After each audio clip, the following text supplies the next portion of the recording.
Собирай по всем больницам эти обращения. Все есть. И одну справку составьте. Все общую, есть, хорошо. Общую справку. Почему в больницах нет лекарств и кто ответит за некачественное строительство объектов здравоохранения? Но острые темы поднимались на совещании у главы региона. Красавчик! Двукратный чемпион мира, борец-классик Муса Эвлоев стал победителем всемирных военных игр в Китае. Более 200 первокурсников – это и будущие спасатели, педагоги, медсестры, правоохранители и пожарные. С пылу с жару новоиспеченные студенты самых активных и жизненно важных профессий сегодня прошли обряд посвящения в пожарно-спасательном колледже. Формирование эстетического нравственного воспитания, да, ключевым моментом является, я считаю, это внешний вид педагога. Образ для подражания или повод для раздражения? Как преподаватели воспринимают новость о введенном для них дресс-коде? Все проходит хорошо, хорошие борцы, техничные, много красивых схваток видел. В Центре олимпийской подготовки сегодня прошел республиканский турнир по вольной борьбе памяти Героя России Алихана Калиматова.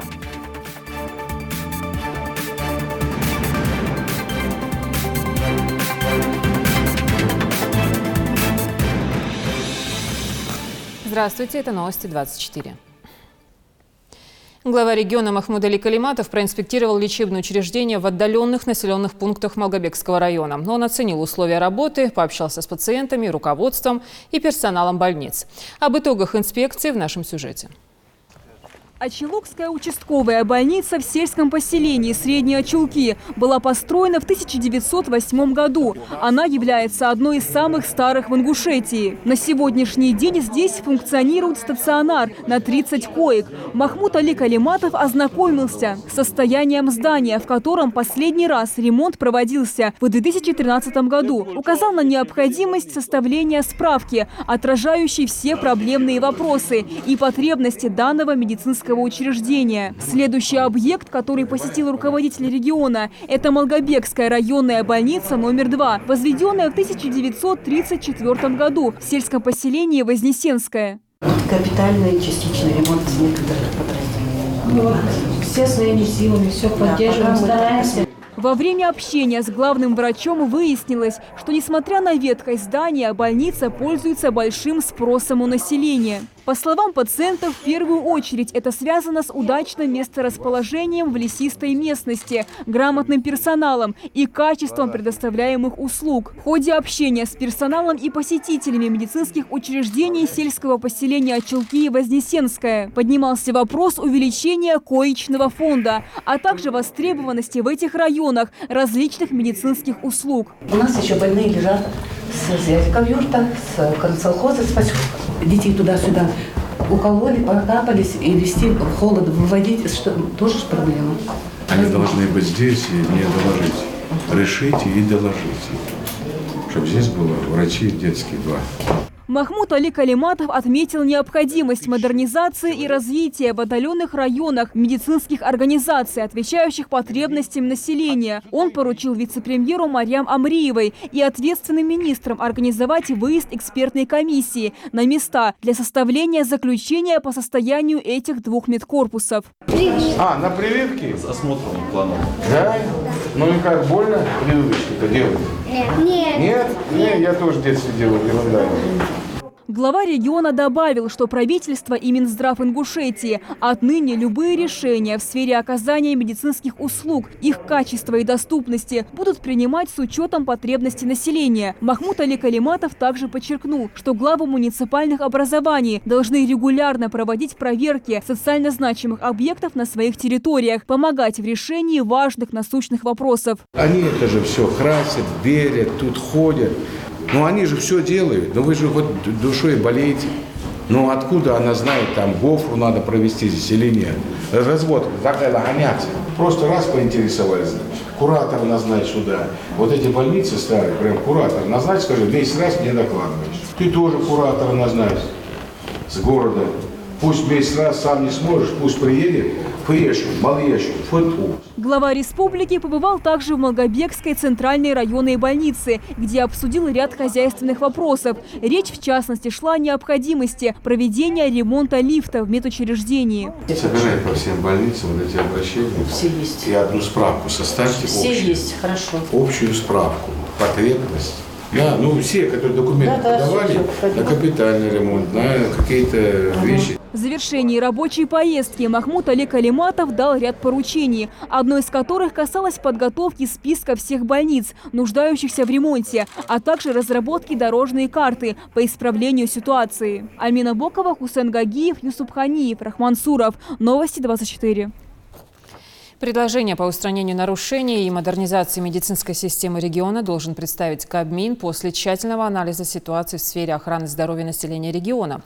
Об этом сегодня говорили на совещании у главы Ингушетии. По словам министра здравоохранения Заремы Ильяновой, основная сложность в обеспечении лекарственными препаратами отдельных категорий граждан за счет республиканского бюджета. Наблюдается дефицит медикаментов и расходных материалов в лечебных учреждениях. Глава Ингушетии отметил, что необходимо совместно с территориальным ФОМС провести финансово-хозяйственный аудит. Это позволит выявить причины ситуации с дефицитом материалов и лекарств. В рамках заседания также обсудили итоги рабочих поездок главы республики по учреждениям здравоохранения Ингушетии. Цитата.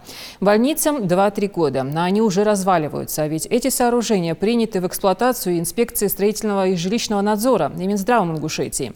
Руководители этих ведомств должны были лично участвовать в контроле. Они подписывали акты при явном нарушении всех норм строительства. Налицо как минимум халатность должностных лиц. Так это все оставлять нельзя. Это важные социальные объекты. Прошу правительства проанализировать каждый случай и собрать по ним материалы», резюмировал Махмуд Али Калиматов. Сегодня 60% точно помещений, объектов здравоохранения, которые построены, и другие, они строились и принимались с нарушением всех норм. От слаженной работы, взаимодействия как региональных, федеральных, муниципальных органов зависит благополучие нашего населения. Ингушский борец, классик Муса Евлоев стал победителем всемирных военных игр в Китае. На пути к финалу Муса расправился с представителями Нигерии, Греции, Германии. В финальной схватке Муса победил финского борца Элиас Коосманина со счетом 2-0 и стал чемпионом всемирных военных игр в Китае. Муса вновь доказывает свое мастерство и лидерство своей весовой категории. Напомню, 7-е всемирные военные игры проходят под эгидой Международного совета военного спорта. На соревнования съехались более 10 тысяч военнослужащих из более чем 100 стран мира. Программа соревнований включала в себя 27 олимпийских и военно-прикладных дисциплин. Человеку нужна настоящая профессия и уверенность в себе. Ну а России нужны профессионалы. Это девиз пожарно-спасательного колледжа. Сегодня в этом учебном заведении торжественно зажгли чашу знаний. Она символизирует начало традиционной церемонии посвящения студентам. На мероприятии собрались не только первокурсники, но и их старшие коллеги по альма-матер. О начале профессионального пути расскажет Залимхан Калоев. Прохождение через подводную арку – одна из традиций посвящения в студенты в пожарно-спасательном колледже. Более 200 первокурсников – это и будущие спасатели, педагоги, медсестры, правоохранители и пожарные. Радуга, такое же настроение и легкий бриз. Для каждого специалиста посвящение – это не просто формальность, а целый ритуал, в котором они показывают все фишки своей будущей профессии. Пожарным нужно быстрее всех надеть свою экипировку, правда, пока им необходимо еще наловчиться. Экстрим и азарт. Счет идет на время. Профессиональные навыки демонстрируют и спасатели. За несколько месяцев с начала учебного года они научились подстраиваться под любую ситуацию. По легенде, в кабинете здания произошло возгорание, с которым совсем зеленые специалисты справились на отлично. А к медсестрам за своей клятвой и наставлениями выходит лично Гиппократ. Одной из основ сестринской деятельности является умение понять, выслушать больного человека. Получая высокое звание студента, клянетесь ли вы все знания и силы посвятить охране и улучшению здоровья человека? Обещания дают и будущие педагоги начальных классов и запускают шары под старую и всеми любимую песню.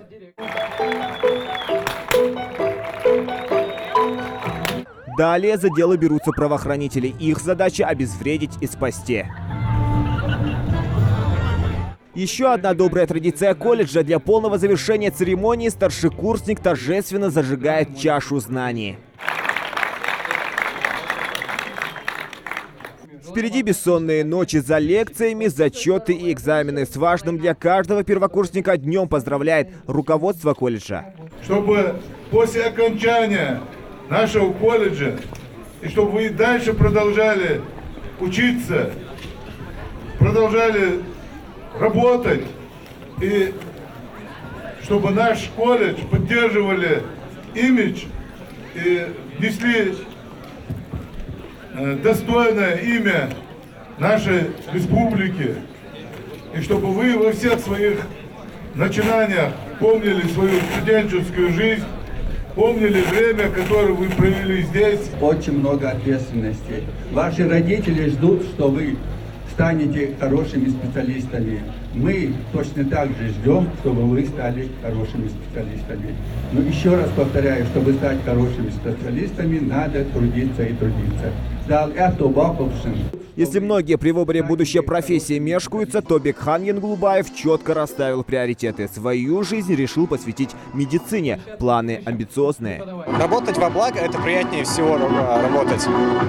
На этом как бы все. В дальнейшем планирую пойти на другую специальность, на стоматолога, для того, чтобы я мог лечить зубы и помогать людям. А вот Есите Амриевой повезло немного меньше. Хотела поступить на медика, но не получилось. Пришлось идти на педагога начальных классов. За пару месяцев убедилась, с выбором не прогадала. Так сложилась моя судьба, что я поступила именно в этот колледж и выбрала направление педагог начальных классов. Преподаватели, которые меня окружают, дали мне понять, что это та профессия, которая мне нужна и с которой я буду идти вперед. И в дальнейшем, конечно, я не буду останавливаться на достигнутом. В пожарно-спасательном колледже самые востребованные профессии сегодняшних реалий. Здесь учатся более 600 студентов. Если некоторые остаются без работы, то эти специалисты востребованы во всех сферах. Плюс к тому же полученные знания нередко выручают и в обыденной жизни.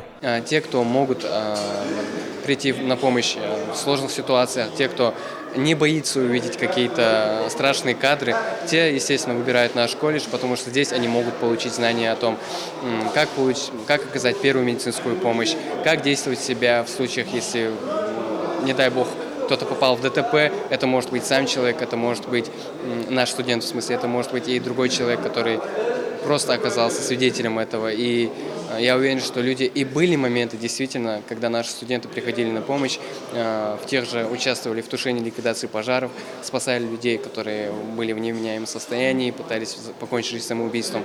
Сессия без хвостов и отличные отметки в зачетке. Пожалуй, главное испытание еще впереди. Сессия, или, как говорят сами студенты, стрессия. Через 3 года они станут дипломированными специалистами, а до этого, нет сомнений, их энергии хватит не только на учебу. Они поют, танцуют, развиваются и идут вперед. Зелимхан Калоев, Магомед Белакиев, Новости 24.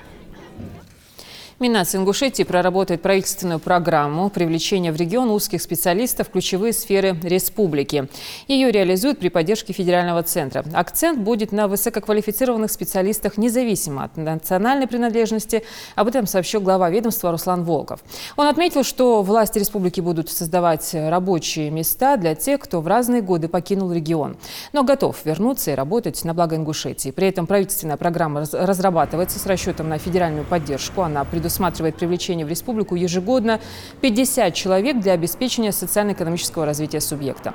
Особое внимание будет уделено возвращению ингушских специалистов-архитекторов. Эта работа может стать эффективным механизмом решения проблемы дефицита в республике специалистов. Женское предпринимательство как драйвер развития экономики и малого среднего предпринимательства Ингушетии. В Магасе прошло заседание региональной дискуссионной площадки партии «Единая Россия». Здесь говорили о трудностях, с которыми приходится сталкиваться бизнес-леди. Высокая арендная плата, проблема со сбытом продукции, высокие налоговые ставки. Барьеры есть, и их надо сделать преодолимыми. О том, как двигать прогресс в условиях конкуренции и бюрократии, расскажет Диана Дударова.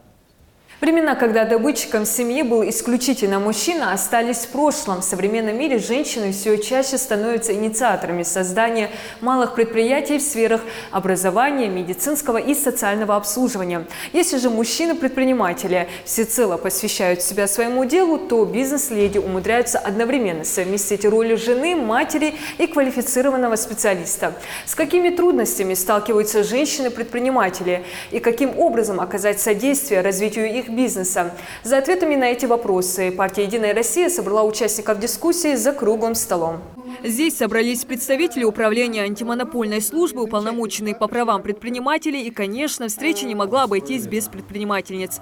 Каждая из них в начале непростого пути испытала определенные трудности. Некоторые с ними борются до сих пор. Прославить республику и сыграть не последнюю роль в развитии экономики региона. Такие желания нередко становятся мотиваторами для бизнес-леди, но иногда воплотить их в жизнь очень трудно без поддержки государства. Если бы возможно было предоставлять бизнесу помещения такие на льготных условиях, я думаю, бизнес сам нам сейчас скажет, что для него это было бы очень большим подспорьем и поддержкой в развитии. Во главе угла стала тема имущественной поддержки, отсутствие помещения для развития производства, высокая арендная плата, незаконная продажа муниципального имущества. Все это стало самой актуальной проблемой для предпринимателей в регионе и головной болью Фатимы Галаевой. Она занимается производством шоколада еще с 1998 года. За ее собственные рецепты предприниматели из других регионов России предлагали огромные денежные средства. Но любимое дело даже не думает – предавать или передавать в чужие руки. Свою продукцию Фатима представляет на международных форумах, всероссийских конкурсах и точно знает, что нужно для успешного бизнеса.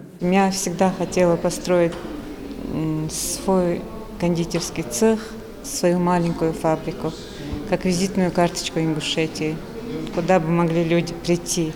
Туристы прийти, посмотреть, как это делается, как это готовится. Второй темой в повестке дня стала проблема сбыта продукции. Очень часто предприниматели экономят на рекламе или не находят ресурсы для презентации своего производства. Участники дискуссионной площадки считают, что во времена цифровизации мощным каналом сбыта являются социальные сети. Но для их раскрутки не все предприниматели находят время и финансы. Мы сегодня решили создать хотя бы пока, для начала это будет аккаунт в Инстаграме, куда мы приглашаем, то есть, прислать всех производителей, которые хотели бы войти в эту базу, свою продукцию, для того, чтобы мы могли там ее разместить. И, конечно, мы должны раскручивать этот аккаунт для того, чтобы не только мы, например, я как житель республики хочу приобрести домашние полуфабрикаты, но я не знаю, где их купить.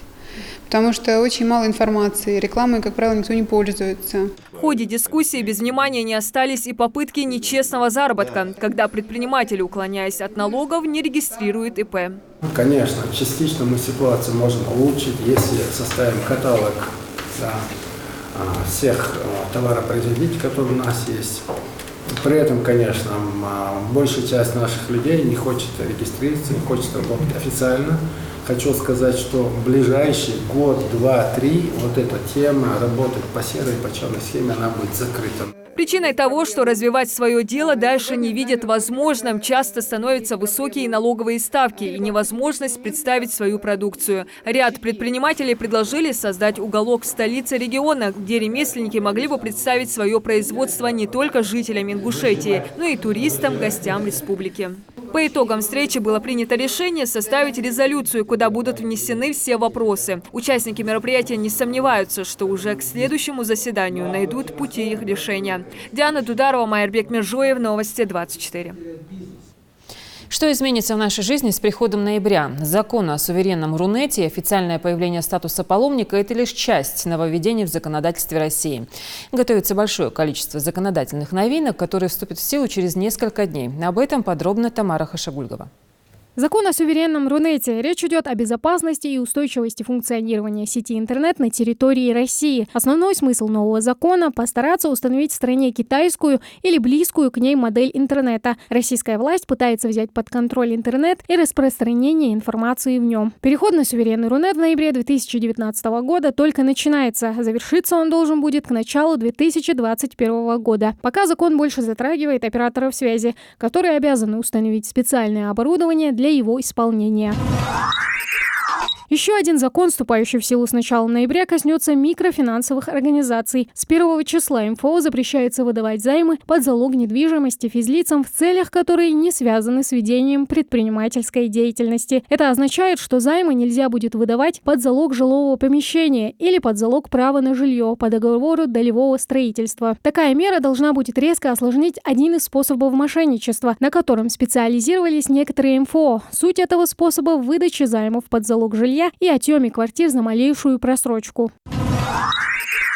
Следующим нововведением станет бессрочный вид на жительство в России. С 1 ноября 2019 года он будет выдаваться бессрочно. По старому правилу он выдавался на 5 лет с возможностью продления. Подавать заявление о получении вида на жительство в нашей стране можно спустя 8 месяцев легального проживания в стране и не позднее, чем за 4 месяца до истечения срока действия разрешения. Сам документ теперь будет выдаваться быстрее, за 4 месяца. Однако увеличится госпошлина за его получение – 5000 рублей вместо 3500. Также становятся обязательными ветеринарные и сопроводительные документы на все молочные товары, включая мороженое. Частично обязательная сертификация начала работать еще с 1 июля текущего года. В ноябре под нее попадают товары, которые до этого были освобождены от обязательного требования о маркировке. Система «Меркурий», которая запущена для контроля за сертификацией, по сути напоминает ЕГАИС – единую государственную автоматизированную информационную систему. Формально она создана для того, чтобы исключить фальсификат с рынка молока. Закрепляется с 1 ноября и статус паломников. В законодательстве о туризме появляются определения паломника и паломнической деятельности. На людей, которые отправляются к местам паломничества самостоятельно или от религиозной организации, не будет распространяться закон об основах туристской деятельности в Российской Федерации. Тамара Хшигульгова, Новости 24. Сегодня день подразделения специального назначения Вооруженных сил России. Этот праздник был учрежден президентом страны в 2006 году. Началом истории частей специального назначения в России принято считать создание в 1918 году частей особого назначения. В настоящее время подразделения специального назначения – это военизированные формирования ФСБ, МВД, МЧС, Минюста и других федеральных органов государственной власти, предназначенные для антитеррористических действий, действий по розыску и задержанию особо опасных и вооруженных преступников. В Доме культуры города Сунжа прошел открытый конкурс чтецов Корана среди мужчин, обучающихся в медресе и исламских вузах Республики Ингушетия. 120 участников, 4 этапа. Оценивали по 100-бальной шкале. Подробности у нашего корреспондента. Актовый зал Дома культуры забит зрителями и участниками конкурса. Каждый из них с пристальным вниманием слушает звучание строк Корана. 120 участников со всех уголков республики сегодня борются за призовое место по знанию и произношению священной книги ислама.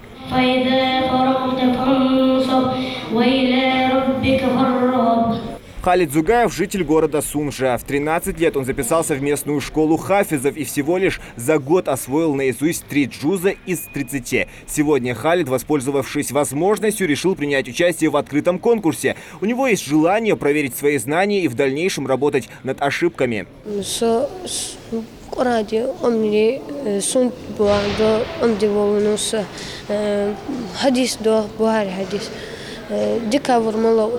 Ora dişleri daha hacbu, daha hacbu. Sıban do dikavur halan hacert.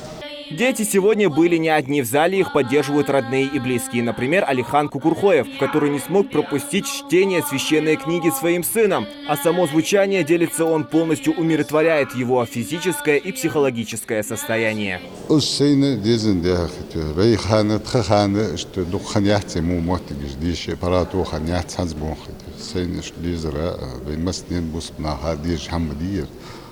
Цуикер игрдиш школе игрдиш викадиш велес лезу хочни гита школе диш оз диш лиана игер тужадо диш игучадо элмдир малла элмустиги штаману да ирсфули да это хулидиш тохо. Победители отбирают в 2 группах, каждая с определенными возрастными ограничениями. Если в первой группе участникам должно быть от 7 до 15 лет, то второй возрастной ценз в пределах от 15 до 30 лет. В конкурсе 4 этапа. Основной из них – это знание сур и джуз наизусть. Проходит он по схеме. Судья начинает чтение с любого места, а участник должен продолжить.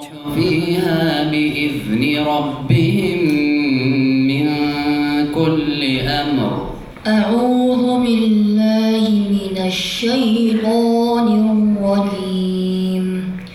Второе задание на правильное интонирование и произношение слов. Коран сама по себе книга очень сложная в чтении. Одно неправильное произношение слова и смысл будет изменен. Чаще по этой причине искажается истинное значение аятов и сур, что ведет к неправильной трактовке. И этим часто злоупотребляют вербовщики-экстремисты, вовлекая таким образом молодых людей в свои ряды. Поэтому у этого конкурса несколько целей. Приобщение молодежи к исламской культуре, образованию, формирование у подрастающего поколения нравственных ценностей, основанных на знании Корана, хадисов, пропаганда гуманистических основ священного Корана, выявление талантливой молодежи, обладающих хорошими знаниями Корана, их поощрение их стремлений к духовному развитию.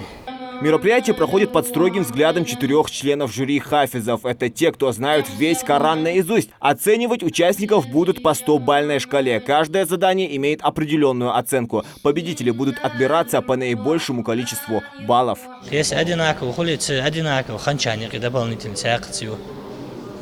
конкурс,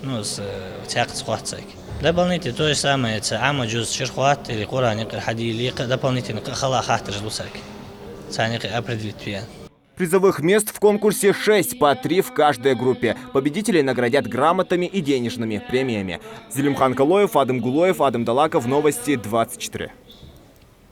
По одежке не только встречают, ее оценивают, они создают впечатление о самом человеке, и от этого никуда не деться. Ну а в ситуации, когда на тебя смотрят несколько десятков пар юных глаз, твоих воспитанников, выглядеть надо оптимально.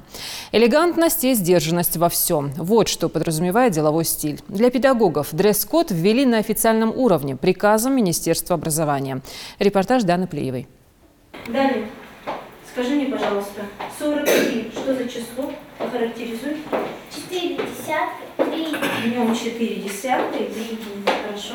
Рубашка в бело-голубую полоску и бежевая юбка. Среди аксессуаров небольшой ремешок и наручные часы с браслетом. В таком элегантном и одновременно строгом образе Лейла Даурбекова приходит в учебное заведение каждый день. Вот и сегодня педагог начальных классов решила не изменять своему стилю. Во многом он сложился из образа первой школьной учительницы, которая до сих пор остается для нее примером образцового педагога. То, как учитель выглядит, это формирует у детей, младших школьников, такое эстетическое воспитание, я так думаю. И, безусловно, учитель должен внимательно подходить к тому, как он выглядит. Но начиная с этого учебного года строгий деловой стиль уступил место повседневной одежде уже не по предпочтениям педагога. Министерство образования и науки Ингушетии издало указ, предусматривающий введение дресс-кода для преподавателей. Особых возмущений или жалоб такое правило среди педсостава республики не вызвало. Многим инициатива ведомства пришлась по душе. На местах образовательных учреждений, руководители образовательных учреждений локальным актом утверждали этот приказ, и в дресс-код практически на определенных этапах уже был введен. Внешний вид педагога очень важен, потому что дети бессознательно повторяют за учителем, особенно когда учитель является для них авторитетом. И поэтому формирование эстетического, нравственного воспитания, ключевым моментом является, я считаю, это внешний вид педагога. Указом не предусмотрено введение специальной формы. Одежда должна быть простой со вкусом. Блузки, юбки, платья и костюмы не ярких, а строгих тонов. Желателен черный низ и белый верх. Важна и умеренность в подборе цветовых решений, обуви и аксессуаров. Цветные серьги лучше заменить на золотые или серебряные. Вместо длинных бус – нитка жемчуга или золотая цепочка. Распущенные волосы считаются моветоном. Вместо них небольшая укладка или пучок. Обувь закрытая, на среднем каблуке. Впрочем, такой дресс-код зауч гимназии Марем Елизавета Мурадова соблюдает и без специального указа уже 10 лет. И того же образа стараются придерживаться все учителя. Учитель не должен стать предметом обсуждения одежды учителя. Он должен смотреть на учителя, и ему должно быть приятно. Это не должно его раздражать или вызывать у него какие-то вопросы. Он должен относиться к этому так, как будто бы это правильно, потому что одежда учителя немаловажна. Немаловажна и в воспитании, и в восприятии, и в чисто эмоциональном понятии. Несомненно, учитель в жизни ребенка играет большую роль. Кроме знаний, которые он вкладывает в школьника, своим примером он формирует и его личность. И здесь немаловажную роль играет не только стиль преподавания, но и внешний вид. Я не против, что учителя будут носить одежду, которую они хотят, но мне казалось бы, будет лучше, если они будут носить белый верх и черный низ, потому что это будет соответствовать школе и будет давать пример детям. Элегантность, аккуратность, чистота и опрятность. Внешний облик педагога должен внушать уважение к себе и к своему предмету. Я представляю учителя вообще чтобы юбка, там, например, блузка, пиджак, все было подобрано в темных строгих тонах, очки. Для меня образ учителя примерно такой стандартный, такой же, как у всех. Уважение, да, вызывает? Да, сразу вызывает уважение, восхищение и подает хороший пример. Дресс-код для педагогов должен соблюдаться во всех общеобразовательных заведениях региона. Контроль за соблюдением приказа будет осуществлять администрация школы. В случае нарушений руководство учебного заведения имеет право сделать сотруднику замечание в устной форме и обязать его привести свой внешний вид в порядок. Дана Плиева, Ахмед Гандаров, Новости 24. В России хотят запретить отключать отопление и воду за долги. Такой законопроект внесен на рассмотрение Нижней палаты парламента. Предлагается дополнить часть 1 статьи 157 Жилищного кодекса формулировкой «Не допускается приостановление коммунальной услуги по отоплению, а в многоквартирных домах холодного водоснабжения и водоотведения в случае их неполной оплаты потребителям». Данное изменение, по мнению парламентария, позволит защитить права россиян на жизнь и существование в минимальных приемлемых санитарно-бытовых условиях. Принятие и реализация поправок не повлечет расходов за счет средств федерального бюджета, указывается в пояснительной записке к документу. Вид фитнеса, который отличается от классических тренажеров максимальной доступностью. В сельском поселении Троицкое открыли воркаут-площадку для молодежи. Спортивный объект отвечает всем требованиям безопасности и установлен при полной поддержке депутата Государственной Думы Алихана Харсиева. Репортаж нашего корреспондента. Турники, брусья, стол для армрестлинга. Жители селения Троицкое могут смело похвастаться тренажерным залом под открытым небом, который был открыт здесь на днях. Депутат Госдумы Алихан Харсиев в качестве подарка построил воркаут-площадку, считая его здоровой альтернативой вредным привычкам. Данная спортивная площадка – это как бы дворовой спорт, получается, но в нем бывают почти задействованы все население, и то молодежь, и взрослые люди, кто заходит в сквер или в такие места общие, доступные, могут просто так подойти, даже посмотреть, что он сам сможет, этот человек, сделать. И выявляются какие-то спортивные, может, у молодежи способности. По словам помощника депутата, мысль для строительства площадки появилась неожиданно. Как-то в августе во время очередного спортивного турнира Алихан Харсиев увидел, как местная ребятня сидит на лавочке без дела. Он решил, что создание спортивного объекта могло бы пойти им на пользу. И именно на этом месте в старом сквере была построена площадка для воркаута. Находится она в центре села, рядом со школой, а значит, многим удобно для посещения. Я делаю 12 подтягиваний. Иногда после уроков, как только предоставится такая возможность, я подхожу и делаю брусья, отжимаюсь. После того, как я уже позанимался, иду домой и занимаюсь футболом. Спасибо Харсиеву Алихану, что он построил эту площадку. Теперь после урока мы можем заниматься спортом, укреплять свое здоровье. Алихан Харсиев известен как меценат и спортивный спонсор. На его счету не одна такая площадка. И подобный формат поддержки здорового образа жизни у молодежи характерен для него. Многие спортивные клубы нашей республики оснащены необходимым инвентарем, тоже благодаря ему. Чуть дальше мы даже видим еще одна площадка, которую тоже сделал Харсиев Алихан. Но это уже, она существует уже около 10 лет. Ну, уже свой ресурс исчерпала, и Харсиев Алихан решил сделать еще один подарок. Открытие площадки – счастливая новость и для молодежи, и для взрослых. Ибрагим Цичоев считает, что приобщение к спорту поможет не только в снижении уровня наркомании, но и хулиганства. По его словам, здоровый образ жизни сейчас набирает популярность, и такая площадка будет очень востребованной среди молодежи.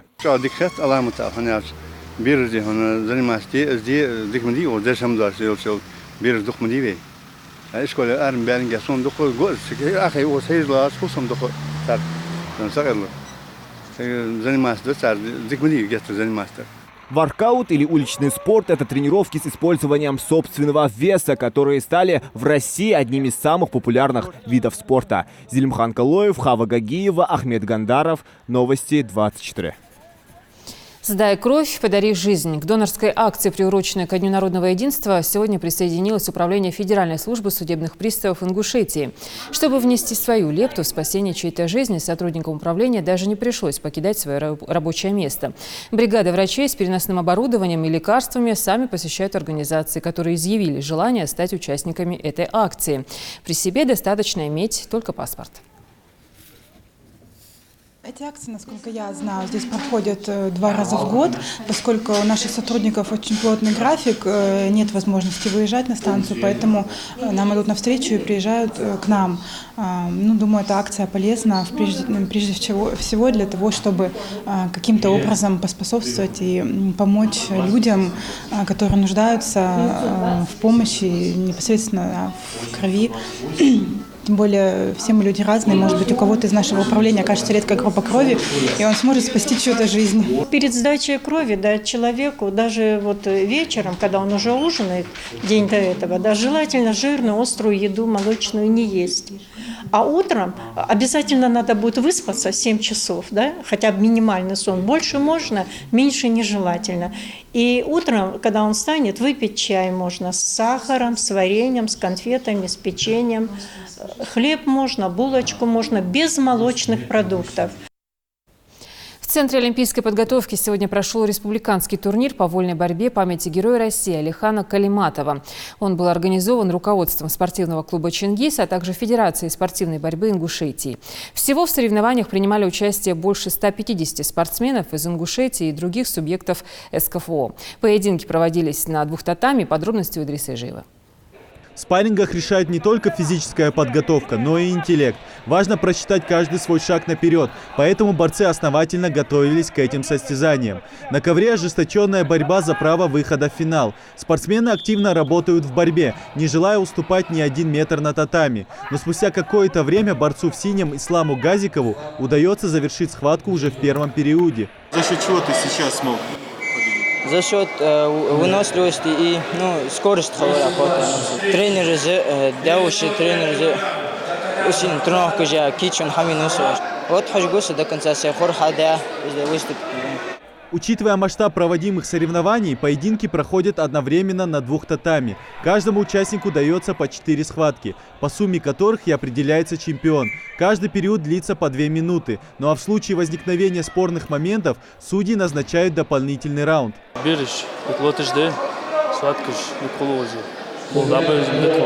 Спорные моменты разных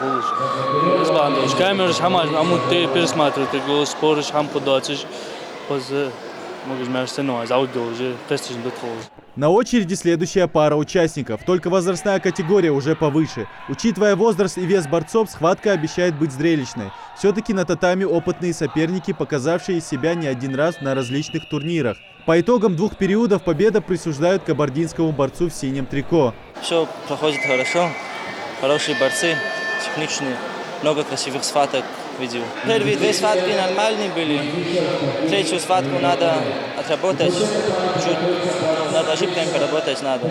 Тот факт, что вольная борьба – популярнейший вид спорта в Ингушетии, доказывает, что этот стиль продолжает жить и развиваться. Организатором сегодняшних соревнований являются руководство спортивного клуба «Чингис», а также Федерация спортивной борьбы Республики Ингушетия. По их словам, такие турниры лишний раз дают возможность юным спортсменам проверить и продемонстрировать свою подготовку широкой публике. Мы пригласили более лучших ребят с СКФО. Приехали с Дагестана, с Чеченской республики, с Кабардино-Балкарии ребята. Наши отличные ребята тоже борются, показывают хорошую борьбу. есть уже хорошая конкуренция. И мы намерены вот этот возраст дальше вести вперед, и чтобы у нас была хорошая сборная по молодежи, по взрослым. Победителей и призеров узнаем после финальных схваток. Такие масштабные турниры – хорошая возможность обратить на себя внимание. Вполне возможно, что в будущем мы услышим имена сегодняшних вольников среди олимпийских чемпионов. Идрис Ижиев, Магомед Белакиев, Новости 24. Следите за новостями на канале Ингушетии. До встречи в эфире.